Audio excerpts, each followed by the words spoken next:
ሰላም ጤና ይስጥልኝ ውድ የጤና 360 ቤተሰቦቻችን እንደምን አላችሁ? ዛሬ በገጻችን ይዘንላችሁ የቀረብነው መረጃ ብዙዎቻችን ቀላል ነው ብለን ችላ የምንለውን ነገር ግን በሀገራችን ኢትዮጵያ በስፋት የሚታየውና የብዙዎቻችንን ጤና እያቃወሰ ያለውን የሆድ ትላትል ጉዳይ ነው።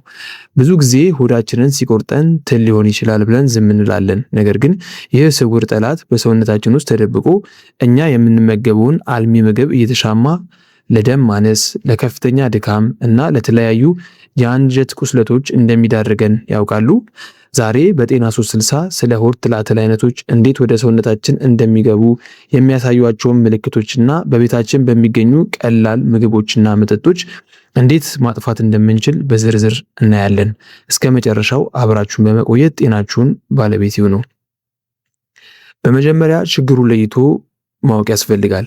የሆድ ትላትሎች ወይም ፓራሳይቶች በሰው ልጅ የምግብ መፈጨት ስርዓት ውስጥ የሚኖሩና ከሰውነታችን ንጥረ ነገርን እየመጠጡ የሚኖሩ አካላት ናቸው። በሀገራችን በብዛት የሚታዩት የመጀመሪያው የኮሶ ትል ሲሆን ይህ ትል በብዛት ካልበሰሉ የላም ስጋ ወይም ጥሬ ስጋ ጋር ተይዞ የሚመጣ ሲሆን በአንጀታችን ውስጥ እስከ 10 ሜትር ሊረዝም ይችላል። በሁለተኛ ደረጃ ላይ የተቀመጠው አስካሪስ የሚባለው ነው። ይህ ደግሞ በቆሻሻ ውሃ ወይም ባልታጠቡ አትክልቶች የሚመጣና በሰውነታችን ውስጥ በብዛት የሚራባ የትል አይነት ነው። በሶስተኛ ደረጃ ላይ የተቀመጠው የመንጠቆ ትል ነው። ይህ ትል የሚገርመው በአፋችን ብቻ ሳይሆን በባዶ እግራችን መሬት ላይ ስንሄድ በቆዳችን በኩል ሰርጎ የመግባት አቅም አላቸው።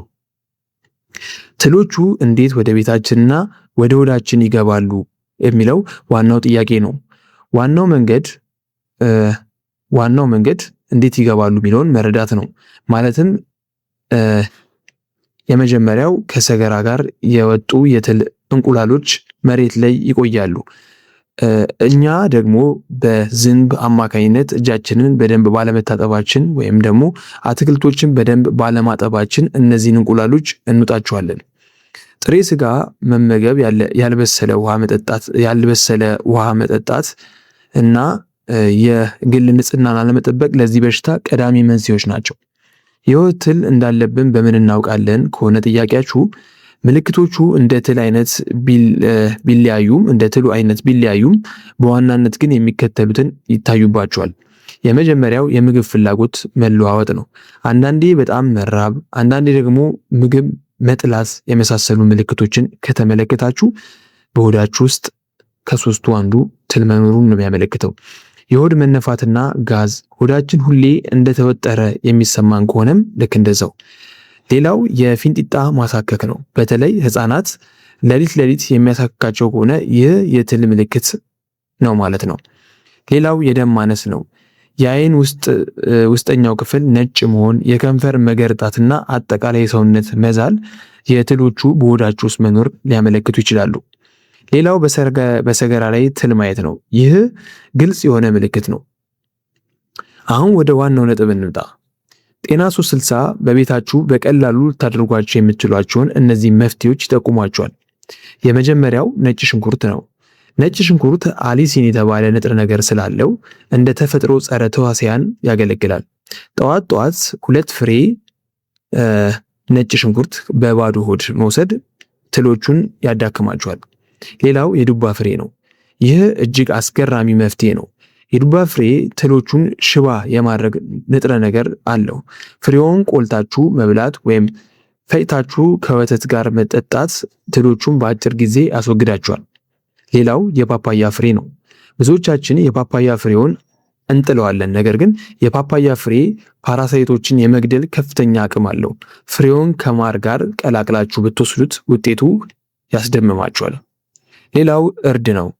እርድ በሰውነታችን ውስጥ የሚፈጠሩ ኢንፌክሽኖችን ያጠፋል።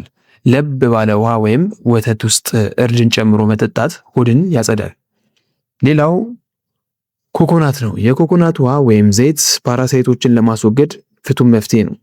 ውድ ተመልካቾቻችን፣ እነዚህን የቤት ውስጥ መፍትሄዎች ለቀላል ኢንፌክሽን እና ለመካከለኛ ለሆኑ ቢጠቀሟቸው ትሎቹ በጣም ከጸዱ በጣም በአጭር ጊዜ ሊጸዱ ይችላሉ። የሕክምና ባለሙያ ማማከር ግዴታ ነው። የሕክምና ባለሙያዎችን በማማከር ሌላ ተጨማሪ የሆኑ ምክሮችንና ምን ማድረግ እንዳለባችሁ ከነሱ መረዳት ያስፈልጋል። ጤና 360 ሁሌም እንደሚመክረው መከላከል ከሕክምና ይቀድማል በሚል መሪ ቃል ሁልጊዜ እጃችሁን በሳሙና ታጠቡ፣ አትክልትና ፍራፍሬን በጨው ውሃ ዘፍዝፋችሁ እጠቡ፣ ስጋን በሚገባ አብስሉ። ጥሬ ስጋ መጠቀም ብዙ ጊዜ ለእንደዚህ አይነት ችግር ተጋላጭ ስለሚያደርግ የልጆቻችሁን ጥፍር በየጊዜው ቁረጡላቸው። ውድ የጤና 360 ቤተሰቦች ለዛሬ የነበረን መረጃ ይህንን ይመስላል። ጤናችሁ ትልቅ ሀብታችሁ ነው። በመሆኑም ራሳችንና ቤተሰቦቹን ጠብቁ። ይህ ቪዲዮ ጠቃሚ ሆኖ ካገኛችሁት ለሌሎች እንዲደርስ ላይክ እና ሼር በማድረግ አትርሱ። ለተጨማሪ አስተማማኝ የጤና መረጃዎች ደግሞ ገጻችንን ሰብስክራይብ በማድረግ ቤተሰብ ይሁኑ። ማንኛውም ጥያቄ ካላችሁ ኮሜንት ላይ ጻፉልኝ፣ በደስታ መልስላችኋለሁ። በሚቀጥለው ቪዲዮ እስክንገናኝ ቸር ሰንብቱ። ጤና ይስጥልኝ።